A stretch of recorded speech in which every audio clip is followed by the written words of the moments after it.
Cette émission est une réalisation de TCBH, propulsée par Derry Télécom. Bon matin, bon midi, bonsoir. Je vous souhaite la bienvenue à votre émission d'information, peu importe à quel moment vous le regardez. Cette semaine, à l'émission d'information, une édition peut-être un peu moins riche qu'à l'habitude. Vous l'entendez peut-être par ma voix, j'ai attrapé un petit rhume en début de semaine, donc il reste encore quelques traces de mon rhume. Donc l'émission sera peut-être un peu moins riche.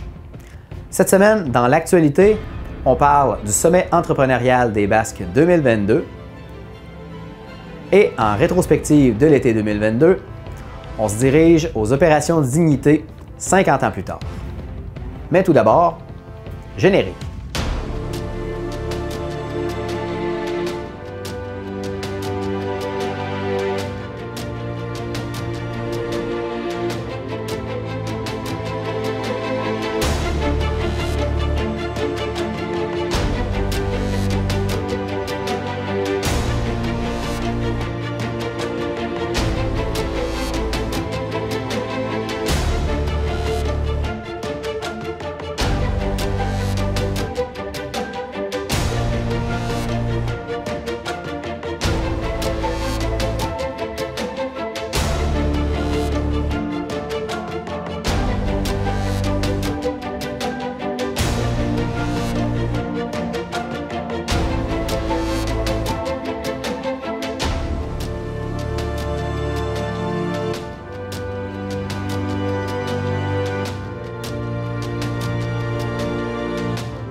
En première partie d'émission, on vous présente le sommet entrepreneurial des Basques.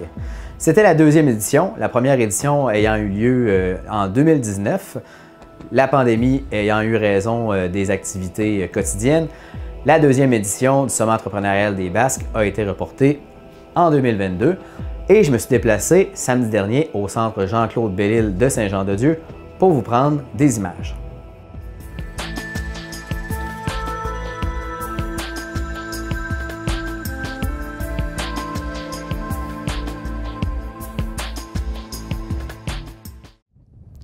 Le 22 octobre 2022, au Centre des loisirs Jean-Claude Bellil de Saint-Jean-de-Dieu, en une chaude soirée automnale, c'était le sommet entrepreneurial des Basques. Je me suis déplacé sur place pour vous en faire un compte-rendu et rencontrer Marie-Hélène Proux, la coordonnatrice du sommet entrepreneurial.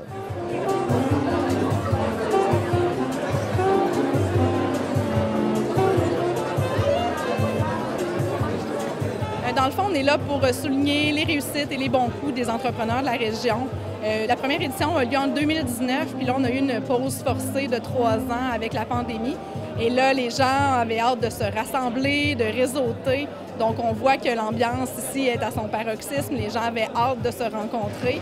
Puis, l'idée, c'est vraiment de les récompenser pour leurs bons coups, pour tous les efforts qu'ils ont faits.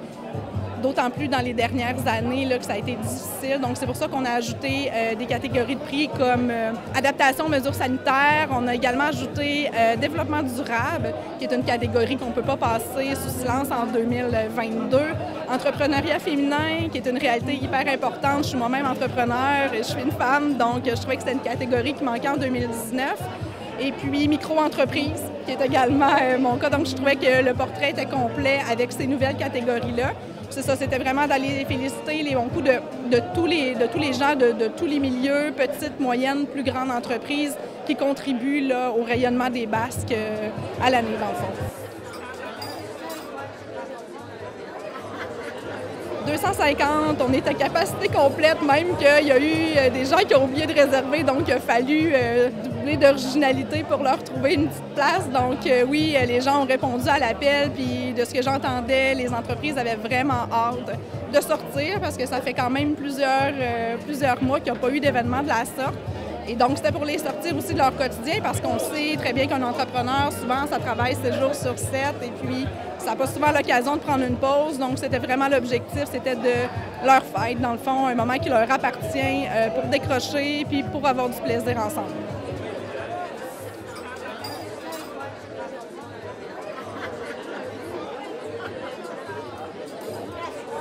On a notre présentateur officiel qui est Desjardins, qui a dit oui tout de suite à s'associer à l'événement, qui était présent dans les Basques. On a également beaucoup d'entreprises de renom de la région. Je pense à la Fromagerie des Basques, Belle-Île Porte-et-Fenêtres Architecturale, Mallette, la Banque nationale, côté Ouellette-Vierge. On a également les municipalités, la municipalité de Saint-Jean-de-Dieu et la ville de Trois-Pistoles qui nous ont appuyés.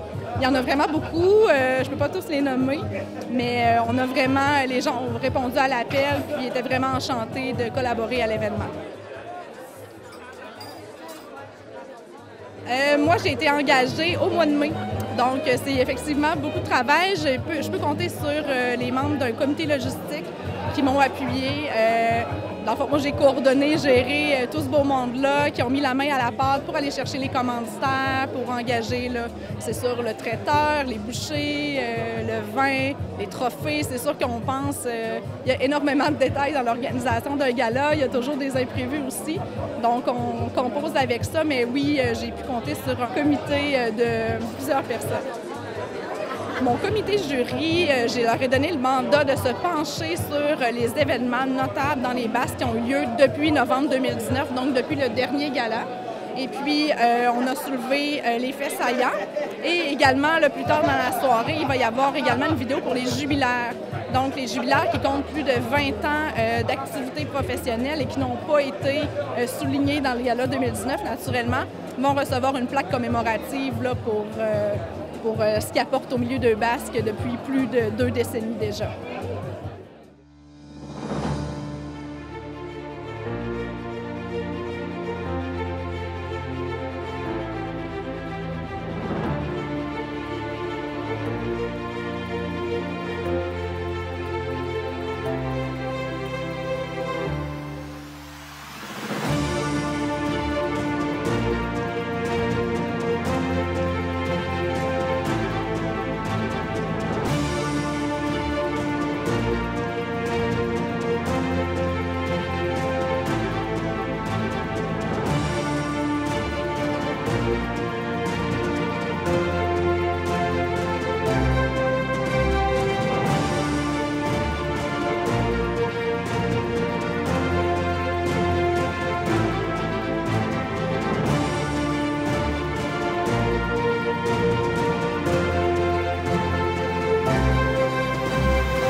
Lors de cette soirée, des prix étaient remis aux entreprises lauréates.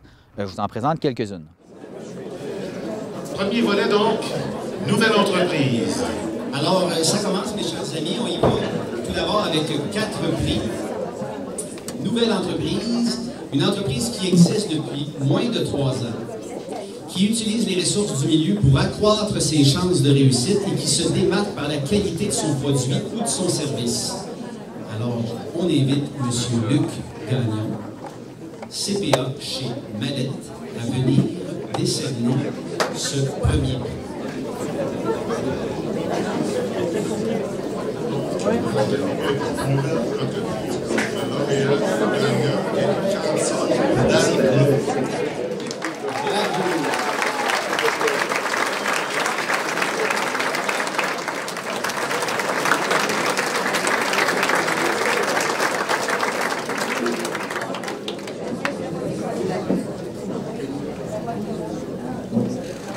Alors, félicitations pour cette reconnaissance. Maintenant, la catégorie Repreneuriat, relève, si vous préférez, une distinction qui est remise à l'entreprise qui, au cours des 3 dernières années, a réussi un transfert avec succès ou a entrepris un processus de repreneuriat avec des entrepreneurs actifs dans les Basques. Elle doit démontrer une planification remarquable et un plan de relève efficace. Et ce prix sera présenté et remis par M. Éric Malenfant, président de JCO Malenfant. Alors,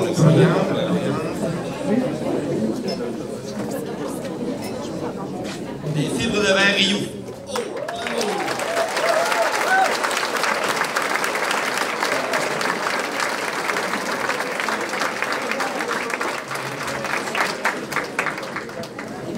Descendez d'une marche. Ça va être plus simple.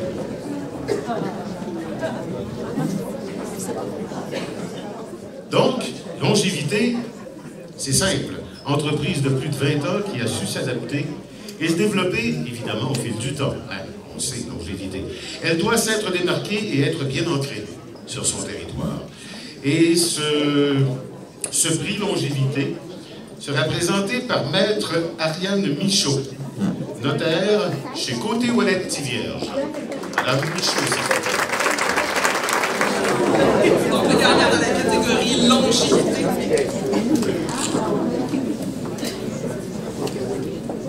Ferme Bastille.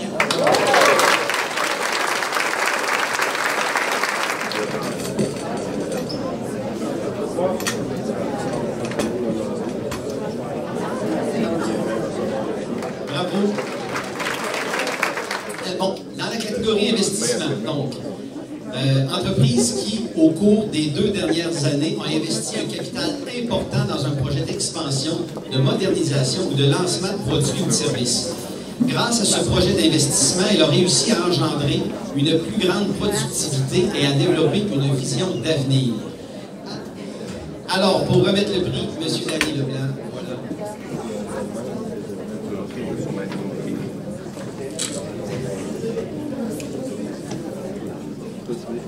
Donc, dans la catégorie investissement, le récipiendaire est Belle-Île Porte et Fenêtres jusqu'à Courage.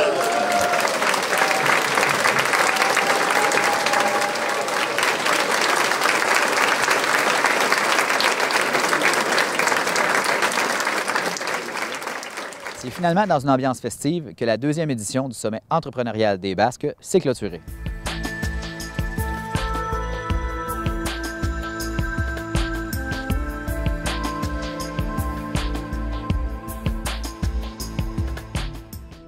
Maintenant, à l'émission, on va passer tout de suite à la rétrospective de l'été 2022. Vous comprendrez qu'avec une émission un peu plus courte, un peu moins riche, on ne prendra pas de pause publicitaire. Donc, les opérations Dignité 50 ans plus tard. Donc, je me suis déplacé le 11 août à Esprit-Saint pour tout d'abord capter un barrage routier qui était un moyen de pression que les citoyens prenaient pour envoyer un message au gouvernement. À la suite de cette prestation citoyenne, dans l'église d'Esprit-Saint, lieu culte des opérations Dignité, il y avait la présentation d'un extrait d'une pièce de théâtre que vous avez peut-être vue au courant des dernières semaines et qui a pris fin dernièrement, l'incroyable et ineffaçable histoire de Sainte Dignité de l'avenir.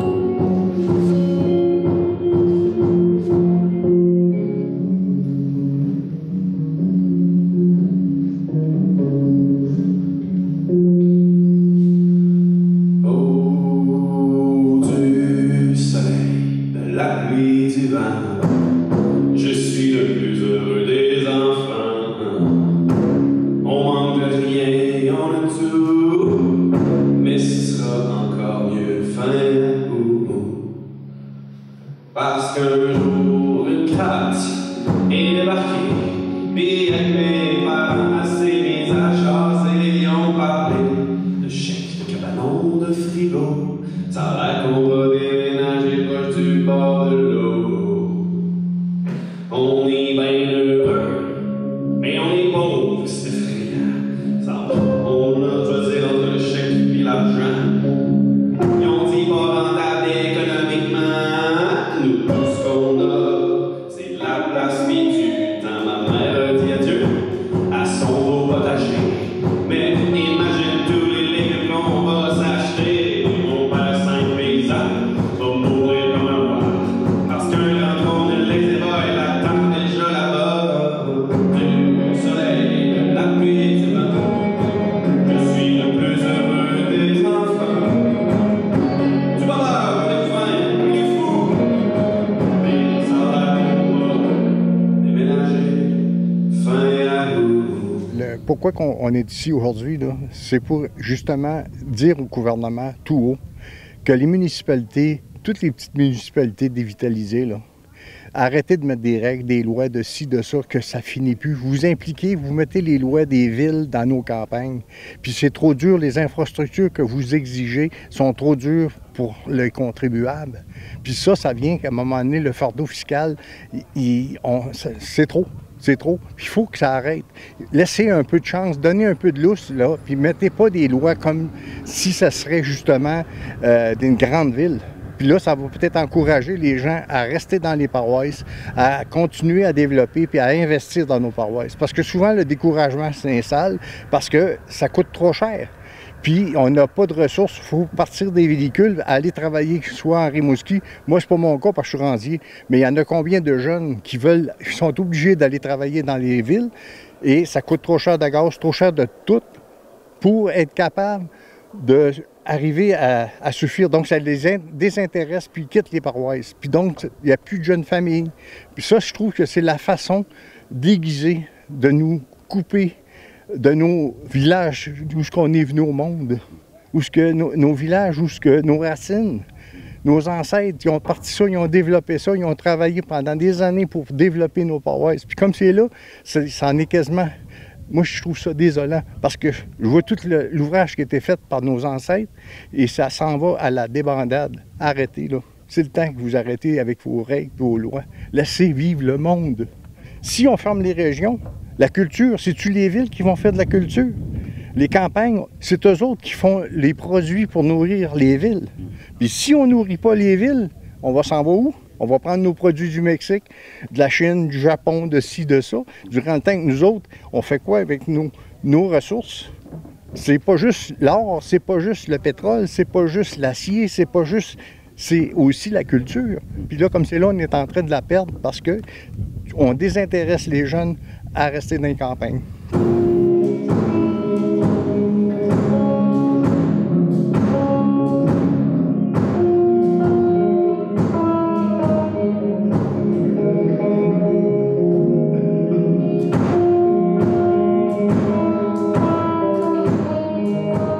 Je m'appelle Itan de Pimparé, je suis employé au CODE du Centre de mise en valeur des opérations Dignité. En gros, c'est une sorte de musée qui fait une promotion en fait des opérations Dignité qui s'est passé dans les années 70. En gros, là, c'était un rassemblement de personnes puis de municipalités rurales pour lutter contre le programme du gouvernement qui avait comme pour but de fermer justement les paroisses, là. Les gens se sont rebellés puis ils ont comme... Ils se sont mis ensemble puis ils ont trouvé une certaine force là-dedans puis ils se sont dit hey, en fait on est capable de gérer un peu notre écosystème où est-ce qu'on vit parce que là il y avait ils géraient mal les ressources. Okay? Les compagnies ils venaient ici, ils prenaient tout le bois puis ils replantaient pas puis ils réinvestissaient pas dans les terres. Fait que là après le monde il y avait juste plus rien. Puis le gouvernement il laissait ça faire. Fait que là le monde ici il commençait à avoir plus de jobs puis là les jeunes partaient puis il y avait de moins en moins de personnes. Le gouvernement il enlevait des services aussi, style genre la SAC, là, si tu voulais aller juste prendre ton assurance automobile, faire ta plaque, il fallait que tu ailles à Rimouski, comme ce qui est encore le cas aujourd'hui. Il faut que tu ailles quand même loin, au moins à 1 heure de route. Fait que c'est comme, les services sont pas aussi bien accessibles qu'avant. Puis les gens, ils ont vu ça dans les années 70, parce que ça commençait même bien avant ça. Puis ben là, ils ont décidé de lutter, là, puis de manifester pour ça. C'est un peu ça qu'on fait aujourd'hui. On fait une manifestation pour dire que on n'a pas fini, puisque même si ça s'est passé dans les années 70, aujourd'hui ça continue encore. Puis comme là, le déclubage n'est même pas fini, il y a encore des clubs privés, puis on lutte encore pour c'est ça, pour qu'ils s'en aillent. Là. Puis après la manifestation d'aujourd'hui, qu'est-ce que le regroupement pour Opération Dignité attend du gouvernement? C'est sûr qu'il avance peut-être plus vite, parce que c'est ultra long, ça y va très lentement. Comme là, juste la route là, des Monts Notre-Dame, qui est la route touristique, n'est pas si vieille que ça. Puis pourtant, là, je veux dire, ça a été une des premières revendications des opérations Dignité, c'est qu'on ait du tourisme ici. Fait que depuis toujours, c'est vraiment lent, puis ça prend pas beaucoup, ça prend du temps, puis fait que juste avancer peut-être. Puis pourquoi Esprit Saint, plus qu'une autre municipalité, a pris la parole pour justement dénoncer ces mesures-là? Je dirais que c'est parce qu'on a le code qui est ici, puis aussi parce que Opération Dignité 2, qui était la plus grosse opération Dignité, elle s'est passée justement dans l'église d'Esprit Saint. Fait que c'est vraiment un endroit un peu symbolique ici, à Esprit Saint, c'est là qu'il y avait eu la plus grosse, comme je t'ai dit, opération de dignité. Il y avait eu plus de 6000 personnes. Il y avait tellement eu de monde qu'il a fallu qu'ils renforcent le plancher de l'église parce qu'il allait s'effondrer. Fait que, tu sais, c'était vraiment... C'est un bel endroit qui, je trouve, là, qui témoigne vraiment de ça, là, de tout ce combat-là. Pour une fois dans ma vie, ma maman, elle me dit faire mon lit, parce qu'on ne reviendra jamais par ici.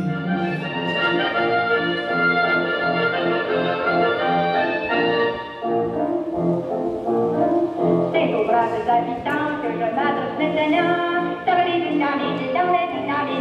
Qui sait jamais mon campagne pour dire c'est à Montréal. 30 juin 1966. Le Bureau d'aménagement de l'Est du Québec remet au gouvernement le plan. Le plan, c'est un très gros, immense rapport qui compte 10 volumes et 250 recommandations. La toute dernière recommandation de cet épais rapport remis au gouvernement du Québec par le Bureau d'aménagement de l'Est du Québec propose la fermeture d'une centaine de villages marginaux dans l'Est du Québec. Hein?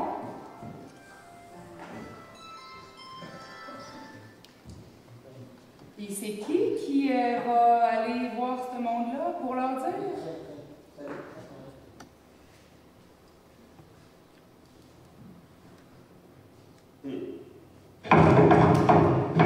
Ok, fait que toi, tu leur parles pendant que moi, Ouais, moi je veux parler.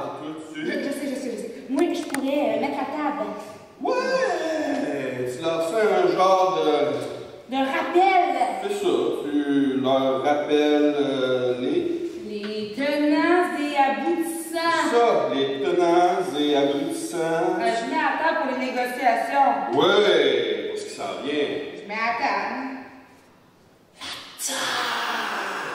Faut monter à table! Ah, puis je pense qu'il faudrait s'asseoir. Non, on n'a pas le temps, là. Mais, c'est ce que les boss nous ont dit. Oubliez pas vos collations, les gars, il n'y a pas de resto là-bas. Non, l'autre affaire. Soyez détendus quand vous allez leur parler. Ah. C'est quoi le rapport avec la table? Ben, assis, on est plus détendu. OK, on la monte.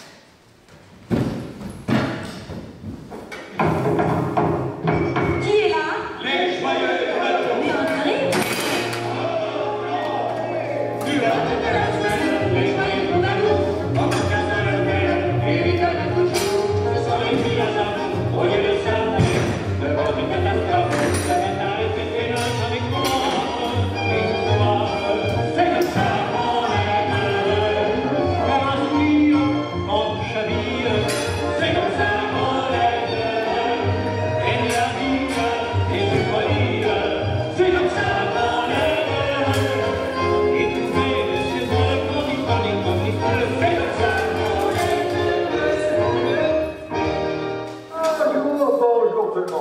Bonjour tout le monde.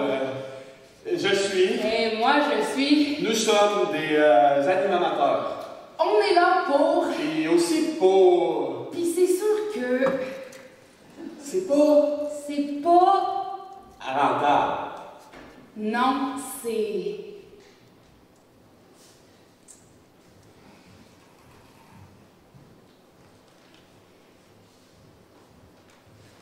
C'est pas rentable, c'est ça.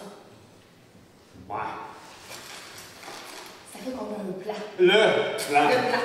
On a le plan. Vous allez recevoir un chèque. Un chèque de... un montant m'échappe, mais... recevoir un chèque, un chèque un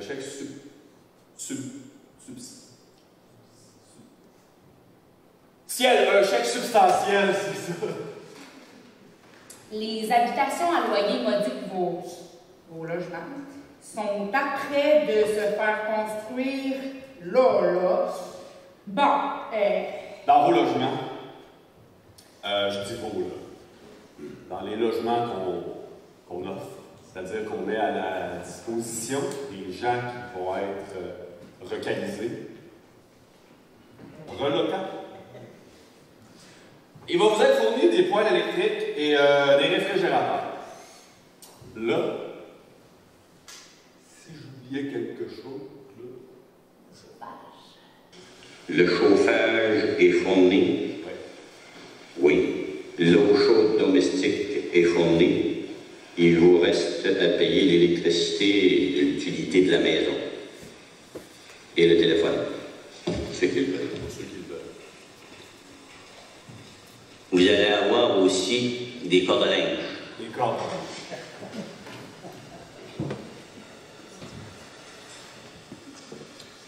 Nous avons aussi fait la demande pour obtenir un garage communautaire. ça, pourquoi ça va servir? Pourquoi ça va servir? C'est ceux qui auraient à un moment donné des chaises de parterre ou des carrosses de bébé ou des skidoo entreposés. Vous allez avoir ça sur le terrain, là. La demande est faite, les plans sont faits, l'estimé, tout est arrivé, là. Il reste que ce soit approuvé par le ministère, par la société d'habitation.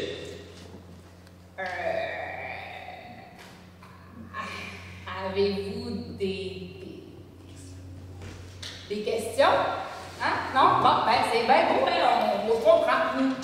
Vous comprenez, je comprends que ça fait que à fin août, votre village sera officiellement fermé. Ah ouais, mais vous ne serez pas les seuls. Oh non, vous ne serez pas le seul village. Non. Il y aura aussi Val d'Espoir. Saint-Faucon de Val d'Espoir. Mont-Lebel. Luceville. Fleuriot. Esprit-Saint. Bassin. Saint-Guy. Saint-André. Saint-Pierre-l'Ami. Saint-Gabriel de Gaspé.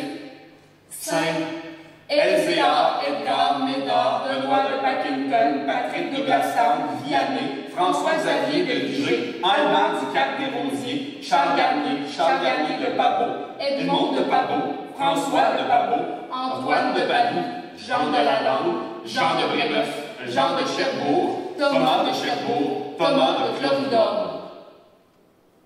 Saint-René-Goupil, Saint-Nil, Saint-Raphaël d'Albertville, Saint-Robert de Routierville, Saint-Étienne de Restigouche, Saint-Fidèle de Restigouche, Saint-Joachim de Tourelle, Saint-Noël, Saint-Maurice de l'Échourie, Saint-Zénon du Lac-Oumkoui, Saint-Georges de Malbaie, Saint-Pierre de Malbaie, Saint-Valérien, Saint-Marcelin, Saint-Cyprien, Saint-Paul de Capucin, Rancatre de Méchin, Pellegrin, Pelletier, Portage Saint-Hélier.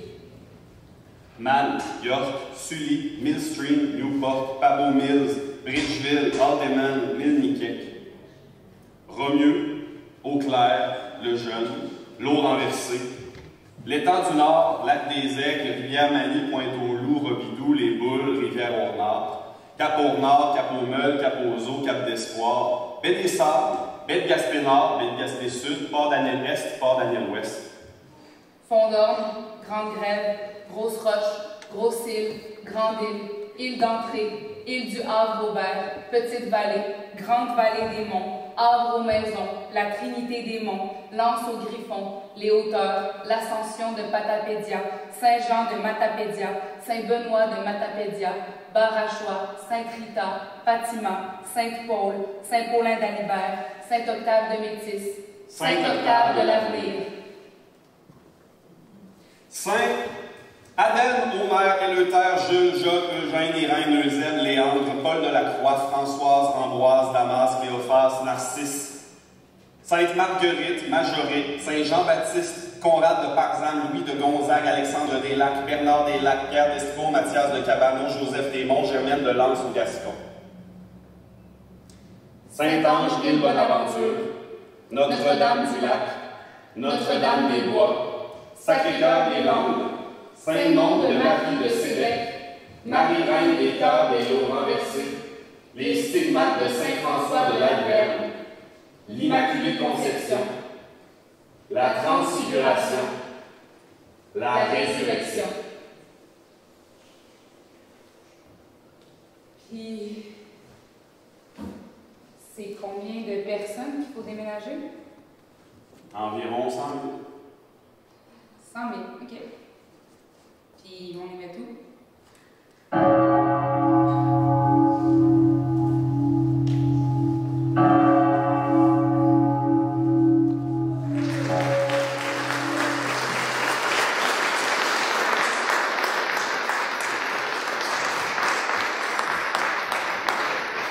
Merci beaucoup. Alors, on se présente. Odile Gagné-Roy, bonjour. Steven Potvin, comédien, natif de la région. Et on inviterait à venir nous rejoindre sur scène 3 personnes. Eudore Bézil, Marie-Hélène Jeantot et Martin Gagnon. Vous pouvez déjà vous emmener. Oui,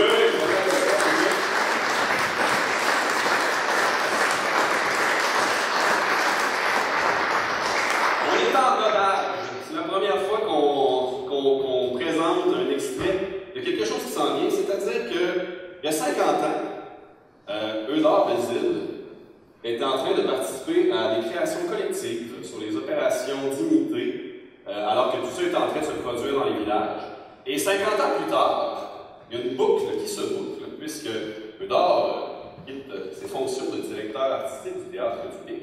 Et Martin a demandé à Eudore s'il ne voulait pas refaire un de ces spectacles-là. Eudore nous a appelés, il nous a dit hey, est-ce que vous seriez prêt à faire un spectacle là-dessus? On a dit non. C'est quoi les opérations Dignité? Est-ce qu'on peut écrire le show et se préparer? Il a fait oui, il va avoir une couple de mois. Fait qu'on est rendu là et ils sont devant vous sur scène pour vous annoncer quelque chose. Oui, ben bonjour tout le monde. C'est assez émouvant. Je vais parler sans micro. C'est assez émouvant de se retrouver dans cette église chargée d'histoire, religieuse sans doute, mais aussi politique, parce que c'est ici en bas qu'il y a eu ce très grand rassemblement en 1971 avec 6000 personnes dans et à l'extérieur de l'église. Il fallait qu'on fasse le plancher, semble-t-il, assez rapidement pour que l'église ne s'effondre pas. Alors, c'est émouvant d'être là. Le spectacle qu'on va faire en tournée cet automne comporte 30 dates, ce qui n'est pas rien, 30 soirées. Et ça s'intitule L'incroyable et ineffaçable histoire de Sainte Dignité de l'Avenir. C'est fou parce que c'est notre histoire à tout le monde, ça, dans le fond. Ouais, tu sais, après le crash boursier des années 30, on leur propose d'aller ouvrir des villages bien profonds dans les terres, puis on leur dit de tout sacrer ça là, même pas 40 ans plus tard, comme si c'était juste du bétail qu'on déplaçait, puis c'est là que les opérations Dignité sont arrivées. Comment ça se fait que personne connaît cette histoire? Je sais pas, en plus, ça fait tellement pas longtemps, puis hey, qu'est-ce que tu fais? De quoi? Ben, c'est mon verre d'eau, ça. C'est un indicateur, il est dans la chambre, là. T'as-tu trouvé c'est combien de villages qui veulent fermer? Ben, Radio-Canada disent 96, mais ça a l'air qu'en gros, ça serait autour de 140 villages, donc autour de 100 000 personnes. OK. Ils vont les mettre où? Les autorités de la province recevaient le rapport final du Bureau d'aménagement de l'Est du Québec. Ils m'ont dit qu'il n'y a personne qui peut garder une terre ici. Et puis, les Maurice, il vient avec moi, il dit tu vas venir mettre le feu dans la maison. Et quand t'as fait ton enfance là, puis tout, là, il fallait que ça soit détruit, descendu ou défait. C'est comme s'ils nous avaient enlevé notre passé.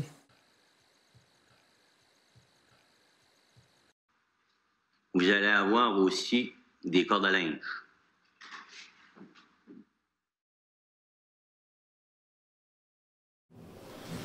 Et c'est une création collective, effectivement, comme le disait Stephen Lee, sur lequel on travaille depuis quelques mois, et on a la chance de bénéficier, on est là depuis hier matin, de l'Église pour s'avancer sur le plan technique et évaluer le spectacle. Le spectacle rencontrait, par exemple, la nomenclature des villages que nous avons entendu et qui est très émouvante. Ils vont le faire sans texte, bien évidemment. Alors, on commence à Saint-Mathieu-de-Rioux, les avant-premières, le 15 septembre. Et bien sûr, le spectacle va avoir lieu dans l'église d'Esprit Saint, mais aussi de Saint-Paul et des Méchants, où les principaux événements ont lieu et où les opérations d'unité 1, 2, 3 ont été mises sur pied.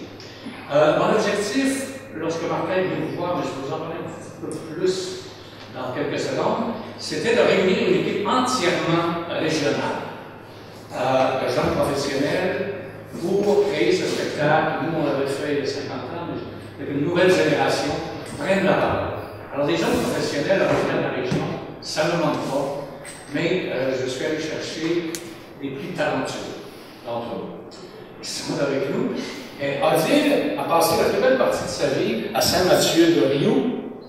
Stephen est originaire de Nazareth, mais pas en Palestine, le quartier de Rimouski. Marilou, je ne sais pas où est Marilou, elle doit être quelque part. Marilou qui fait la scénographie flamboyante, et du lac des Aigles, originaire du lac des Aigles.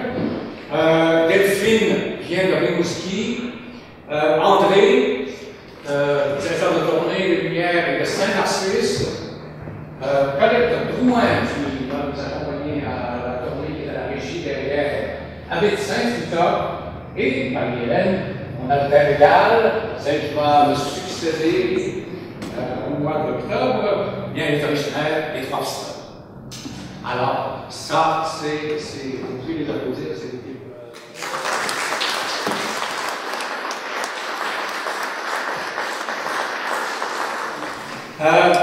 Très brièvement, pour quand Martin, l'homme à qui on ne saurait dire non, est venu me rencontrer, il m'a dit, bon, est-ce que tu voudrais reprendre des spectacles des années 70 pour faire une tournée?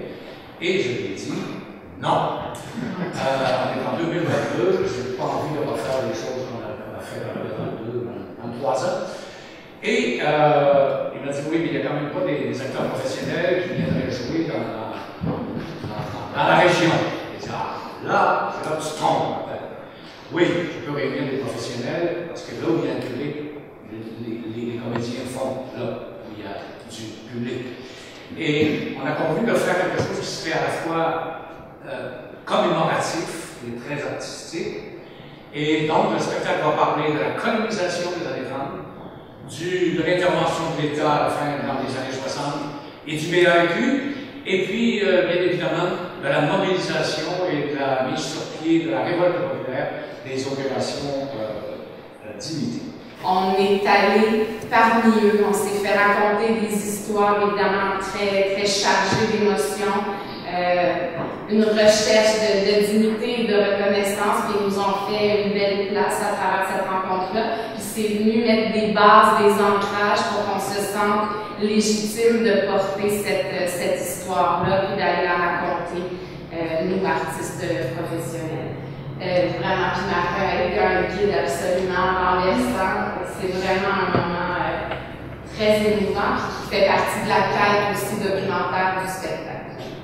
Voilà, c'est ce que je dirais. Et pour les gens d'en bas, desquels je reprends le relais, le flambeau de la direction artistique à la fin d'octobre prochain, à l'anniversaire de d'art, je trouve ça très beau de penser aussi qu'on revient aux sources avec la compagnie, c'est-à-dire de créer des spectacles professionnels, puis d'aller se promener, d'amener les œuvres parmi les gens, puis de ne pas les attendre toujours dans nos lieux de culture aussi, puis qu'on puisse penser se promener avec une pièce comme ça, puis aller parler au monde. Donc ça, je trouve que pour la compagnie, c'est un grand rendez-vous.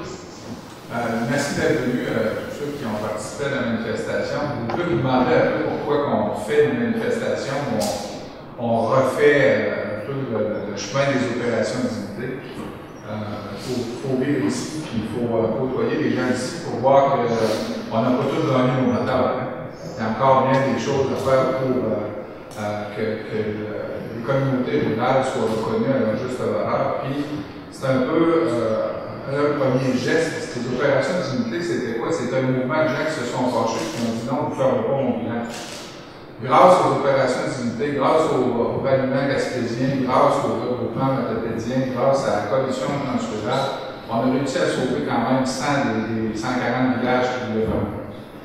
Et grâce à ça, ben, on a encore une vie rurale dans notre pays, parce que sinon, comme vous avez vu la nomenclature, c'est toutes les municipalités qui étaient ciblées dans le rapport qui devaient être donc c'est assez impressionnant. Et les opérations d'unité ont permis de changer l'occupation du territoire au Québec. C'est grâce à une décision qui a été prise ici, dans le presbytère, avec Jean-Marc Gendron, Mme Cécile Gagnon-Numéra, avec les différents leaders du mouvement Opération d'unité 2, qu'on s'est dit c'est assez les clubs privés. Il y avait 18% du territoire du Bas-Saint-Laurent qui était sous forme de clubs privés. C'était des privilégiés qui avaient le droit de chasse et de pêche et tout ça. Heureusement, Bertin n'est pas là, on serait très content de l'entendre parler, parce qu'il y en est resté un, étonnamment, au Québec. Le seul qui est resté, on le voit de la fenêtre du presbytère, où la décision de demander le déclinage a été faite. Alors, au Québec, maintenant, quand vous entendez le mot ZEC, vous entendez le mot pourvoirie, vous entendez le mot réserve, c'est grâce aux opérations d'unité ici, dans notre occupation du territoire présentement, il y a des territoires protégés et des territoires accessibles démocratiquement pour tout le monde qui veut aller à la chasse, à la pêche, qui veut faire du supplément, etc. C'est dans ces luttes-là qu'on a réussi à obtenir des choses comme ça. Les groupements forestiers, les moulins, Cabano, Sébec, Matane, Esprit 5, là j'en oublie, là, mais c'est toutes des batailles qui ont été menées. Des batailles qui, des fois, auraient peut-être permis à des gens d'aller faire un petit séjour en dedans, mais que le gouvernement a levé le pied et on dit, ben, regarde, ils revendiquent qu'ils ont le droit, mais des fois, on a fait des choses qui, hein, on s'entend, étaient sur la limite. Après 50 ans, il y a encore des batailles à faire. On se fait annoncer 100 fois qu'on va avoir Internet haute vitesse et qu'on va avoir le réseau cellulaire. Le lac des Aigles n'a toujours pas de cellulaire. La 195 n'a pas de cellulaire. Il y a une bonne partie du territoire où on n'a pas les services. Comment pensez-vous qu'on va faire venir des familles qui permettent aux gens de s'installer chez nous si on n'a pas les services de l'ordre? Je pense qu'aujourd'hui, on est en droit de pouvoir avoir ces mêmes services-là. On déracine nos enfants à partir du primaire. Pour eux autres, l'avenir est ailleurs. Parce que quand ils s'en vont à l'âge de 5 ans pour aller à Internet dans un autre village ou dans une autre ville, pour eux autres, ça veut dire qu'il n'y a pas d'avenir dans leur village. Il faut qu'on reprenne la méthode pour s'assurer qu'au moins, avec les nouvelles technologies, on puisse avoir au moins le primaire dans chacun des villages. C'est des batailles comme ça. L'accès à la propriété agricole pour pouvoir faire des fermettes. On a des représentants du Québec qui sont là, on a fait un projet fantastique dans la MRC du Squatter qu'on devrait appliquer partout pour pouvoir permettre l'installation de fermettes sur les terres agricoles puis avoir des nouvelles familles dans les villages. Il y a encore beaucoup de batailles à faire. Des fois, on ne s'entendra pas toujours sur les moyens et sur les directions, mais l'idée, c'est de ne pas lâcher. On a la sauvegarde de nos églises à faire. Je suis super content de voir Robert qui est ici, qui ont fait un travail fantastique à Saint-Valerin pour la revalorisation de leur église. Nous autres ici à Esprit Saint, on s'en est bien en anglais, on va finir par l'avoir aussi. Des fois, ben, on prend des moyens doux, mais des fois, il faut prendre des moyens experts. Oui, donc on demanderait au député fédéral de Rimouski, Nagel, Témiscouata, les Basques, M. Blanchet-Jonca, de nous suivre en arrière. Ouais, on va le garder à coucher 2-3 jours. Si possible, d'appeler votre boss, là, on n'est pas content.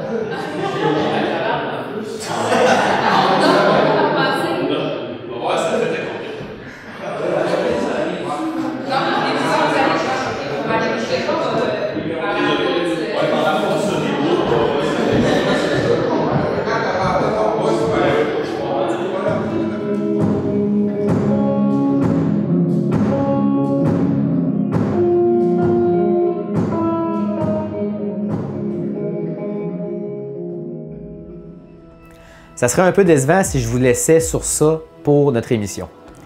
Eh bien, pour combler le manque de reportage de cette semaine, ce que je vous propose, toujours en rétrospective, c'est de vous présenter quelques extraits du spectacle du 325e anniversaire de Trois Pistoles qui a eu lieu les 19 et 20 août dernier. Bon visionnement!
got me now. You got me so I don't know where I'm going now. Yeah, you really got me now. You got me so I can't sleep at night. Yeah, you really got me now. You got me so I don't know where I'm going now. Oh yeah, you really got me now. You got me so I can't sleep at night. You really got me. You really got me. You really got me.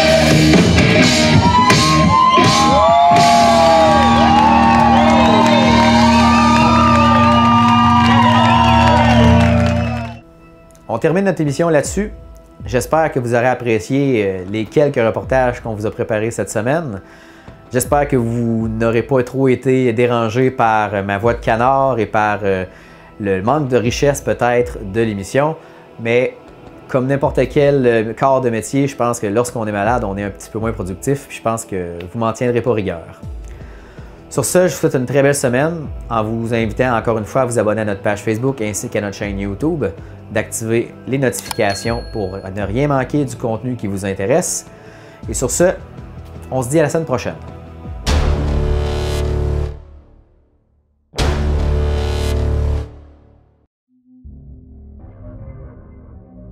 Cette émission est une réalisation de TCBH, propulsée par Derry Télécom.